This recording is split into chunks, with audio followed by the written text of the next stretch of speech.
بسم اللہ الرحمن الرحیم۔ مسلم لیگ نون کے رہنما احسن اقبال کا کہنا ہے کہ نواز شریف نے نیشنل ایکشن پلان بنایا، سی پیک جیسا منصوبہ پاکستان لے کر آئے۔ انتہا پسندی کو شکست دینے کا سہرا نواز شریف بہادر فوج اور قوم کو جاتا ہے۔ ہمارے افسران اور جوانوں نے جانوں کی قربانیاں دیں، پاکستان کے خلاف عالمی سازش کی گئی، پاکستان کے دشمنوں نے سی پیک کو تباہ کیا۔ احسن اقبال نے کہا کہ 72 سال گزر گئے، ہم آج بھی دھکے کھا رہے ہیں۔ آج پاکستان جنوبی ایشیا میں سست ترین معیشت بن گیا۔ نواز شریف 3 بار وزیر اعظم بنے، دوبارہ بننے کا لالچ نہیں۔ نواز شریف چاہتے تو پوری زندگی آرام سے گزار سکتے تھے۔ پاکستان کو ترقی دینے کے لیے معیشت کو بحال کرنا شروع کیا۔ ان کا کہنا تھا کہ نواز شریف سے لے کر شاہد خاقان، رانا ثناءاللہ نون لیگ حکومت کے آگے ڈٹے ہوئے ہیں۔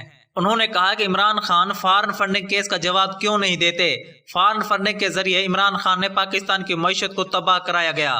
قائد اعظم کا راستہ تھا کہ اس ملک میں آئین و قانون کی حکمرانی ہو۔ پاکستان کو ترقی دینی ہے تو پاکستان کو قائد اعظم کے راستے پر چلانا ہوگا۔ احسن اقبال نے کہا کہ عمران خان کے چمچے کہتے تھے عمران آئے گا 200 ارب ڈالر لائے گا۔ جب سے عمران خان کی حکومت آئی تو 3000 ارب کی چوری کیا ختم ہو گئی؟ انہوں نے کہا کہ عمران خان کہتے تھے IMF کے پاس نہیں جاؤں گا، آج کشکول لیے کھڑے ہیں۔ احسن اقبال نے کہا کہ عمران خان نے اتنا کمزور کر دیا ہے کہ بھارت نے کشمیر پر ہاتھ ڈال دیا۔ 72 سال میں بھارت کی جرت نہیں ہوئی کہ کشمیر پر میلی نظر ڈال سکے۔ مسلم لیگ نون کے رہنما نے کہا کہ مہتیر محمد نے بلایا تو کہا میں نہیں جاؤں گا۔ انہیں کیا پتا، یہ تو ہر بات میں یو ٹرن لیتا ہے۔ یہ نالائق نا تجربہ کار اب پاکستان کی سلامتی کے لیے خطرہ بن چکا ہے۔ ناظرین، آپ کا اس بارے میں کیا خیال ہے؟ نیچے کمنٹ باکس میں اپنی قیمتی رائے کا اظہار ضرور کریں۔ اللہ حافظ۔